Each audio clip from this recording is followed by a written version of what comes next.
الصلاۃ والسلام علیک یا سیدی یا رسول اللہ وعلی آلک و صحابک یا سیدی یا حبیب اللہ۔ سامعین عزیز احتشام، یہ جو ماہ مقدس چل رہا ہے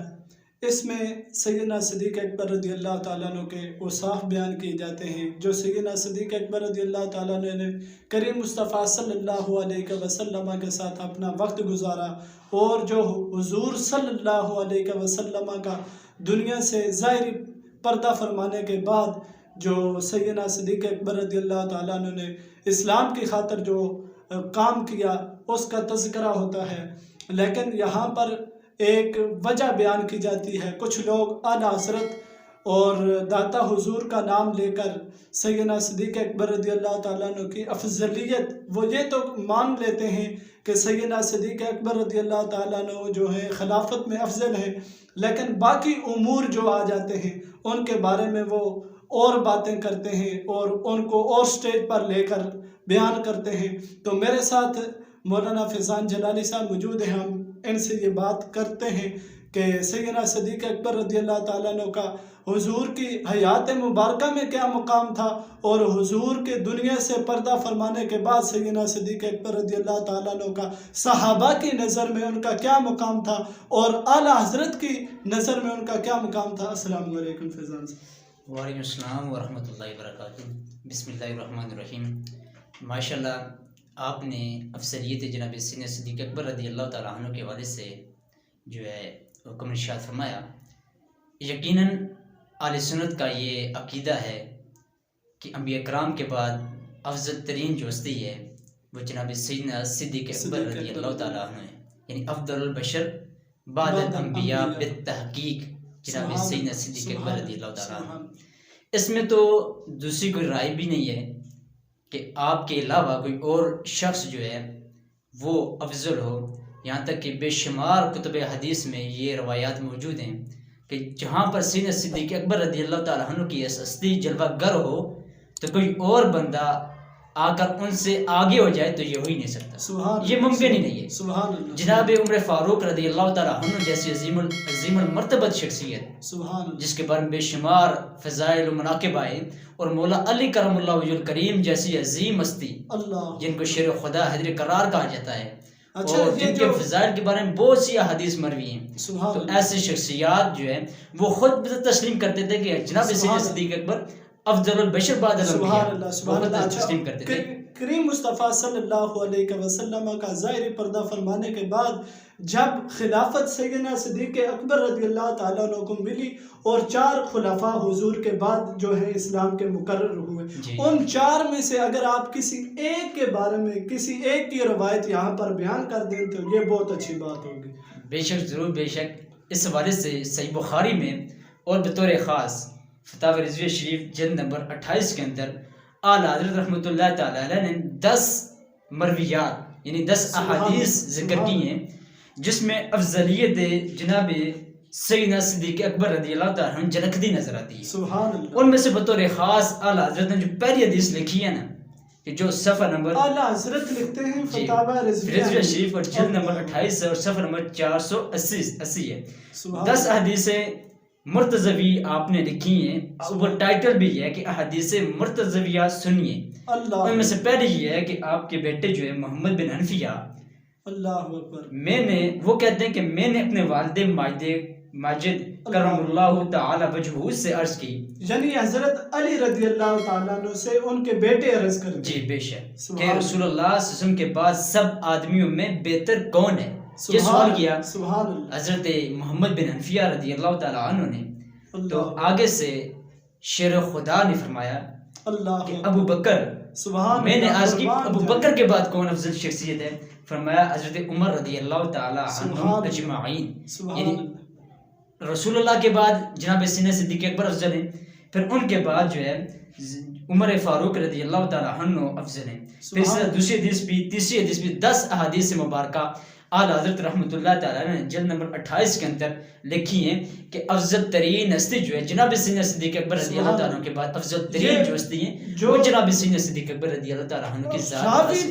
راوی بھی دیکھیں، راوی خود سیدنا علی کرم اللہ وجہ الکریم ہے کہ ہم حضرت علی کرم اللہ وجہ الکریم کے اوپر پورا ایمان رکھنے والے ہیں، اور کوئی بندہ اس وقت تک ایمان مومن ہو ہی نہیں سکتا جب تک مولا علی کرم اللہ وجہ الکریم کی محبت اپنے دل میں بسا نہ رہے، آل و اصحاب کی محبت اپنے دل میں نہ بسا رہے، تو جو ارشادات نبی کریم علیہ السلام نے حضرت علی کرم اللہ وجہ الکریم کے بارے میں ارشاد فرمائے وہ کسی اور کے بارے میں ارشاد نہیں فرمائے، لیکن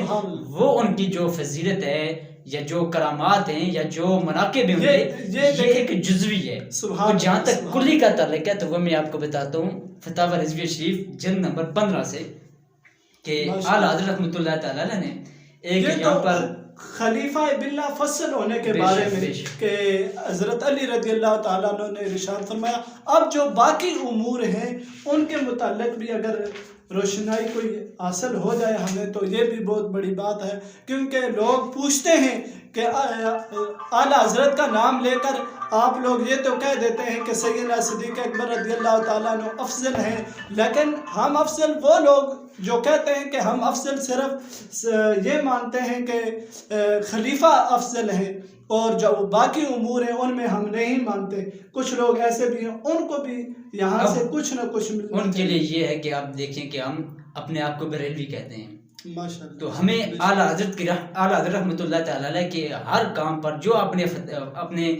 نے لکھا ہے اس پر ہمارے آنکھ کان سب بند ہے، سبحان اللہ، اور ہم اس کو مانتے ہیں اور ہمیں اس پر فخر ہے۔ اب دیکھیں فتاوی رضویہ شریف کی جلد نمبر 28 ہے اور اس کا صفحہ نمبر ہے 478۔ اس کے اندر آپ فرماتے ہیں کہ اہل سنت و جماعت کا اجماع ہے کہ مرسلین، ملائکہ، رسول، انبیاء بشر کے بعد حضرات و خلفائے اربع رضوان اللہ تعالی علیہم تمام مخلوق الہی سے افضل ہیں۔ سبحان اللہ، انبیاء و مرسلین کے بعد خلفائے اربع، سبحان اللہ، یہ تمام مخلوق الہی سے افضل ترین شخصیات ہیں۔ سبحان اللہ، تمام عالم اولین و آخرین میں کوئی شخص ان کی بزرگی و عظمت و عزت و وجاہت و قبول و کرامت و قرب و ولایت کو نہیں پہنچتا۔ اللہ اکبر، یہاں پر دیکھ کتنے خوبصورت الفاظ خوبصورت آپ نے منتخب فرمائے۔ پھر آگے آپ نے آیت مبارکہ پڑھی، پھر اس کے بعد آپ فرماتے ہیں پھر ان میں باہم ترتیب یوں ہے کہ سب سے افضل جناب سیدنا صدیق اکبر رضی اللہ تعالی عنہ، تمام امور میں جو ذکر بے شک افضلیت مطلقہ، جزیات کی بات نہیں ہو رہی، افضلیت مطلقہ جناب سیدنا صدیق اکبر رضی اللہ تعالی عنہ کو حاصل ہے۔ آپ فرماتے ہیں کہ ان خلفائے اربع میں ترتیب یوں کہ سب سے افضل سیدنا صدیق اکبر، پھر فاروق اعظم، پھر عثمان غنی، اور پھر مولا علی کرم اللہ وجہ الکریم۔ تو یہ ہے ترتیب افضلیت۔ پھر آپ فرماتے ہیں اس مذہب مہذب پر آیات قرآن عظیم و احادیث کثیرہ،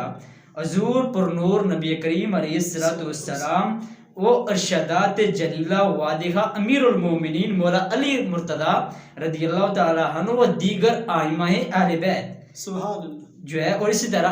اجماع صحابہ کرام التابعین عظام و تصریحات اولیاء امت علماء امت رضی اللہ تعالی عنہم سے وہ دلائل باہرہ و حجج قاہرہ ہیں جن کا استیعاب نہیں ہو سکتا۔ سبحان اللہ، قربان جائیں ہم اعلیٰ حضرت رحمۃ اللہ تعالی علیہ کی فکر پر، اعلیٰ حضرت رحمۃ اللہ تعالی علیہ کی عظمت پر، کہ آپ فرماتے ہیں کہ قرآن مجید سے، احادیث نبویہ سے، خود فرمان مولا علی کرم اللہ وجہ الکریم سے، اور دیگر ائمہ اہل بیت سے، کہ سیدنا صدیق اکبر رضی اللہ تعالی عنہ کا جو نمبر ہے وہ پہلا نمبر ہے، کہ جس طرح وہ شعر کہا جاتا ہے کہ دمادم مست کلندر صدیق کا پہلا نمبر، تو جناب سیدنا صدیق اکبر رضی اللہ تعالیٰ عنہ کی افضلیت کے حوالے سے آپ اعلیٰ حضرت رحمۃ اللہ تعالیٰ نے لکھا صفحہ نمبر 478 کے اندر، جلد نمبر 28 کے اندر، کہ سیدنا صدیق اکبر رضی اللہ تعالیٰ عنہ کو افضلیت مطلقہ حاصل ہے۔ فتاوی اصل میں بات یہ ہے کہ فتاوی رضویہ تک کسی کی رسائی نہیں ہے۔ اب بالکل یہ بڑے ایک ہمارے لیے المیہ ہے کہ ہم جو ہے اعلیٰ حضرت رحمۃ اللہ تعالیٰ کی جو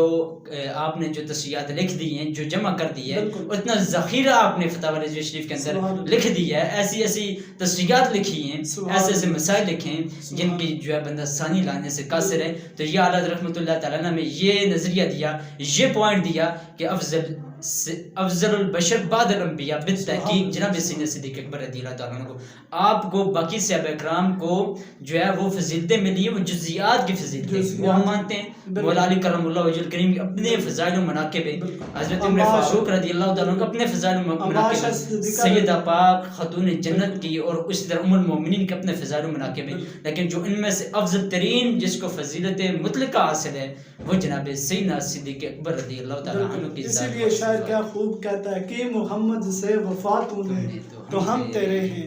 کہ محمد سے وفا تو نے تو ہم تیرے ہیں، یہ جہاں چیز ہے کیا لوح و قلم سب تیرے ہیں۔ یہ سیدنا صدیق اکبر رضی اللہ تعالیٰ عنہ کے ملفوظات ہیں۔ اللہ کریم ہم سب کا یہاں پر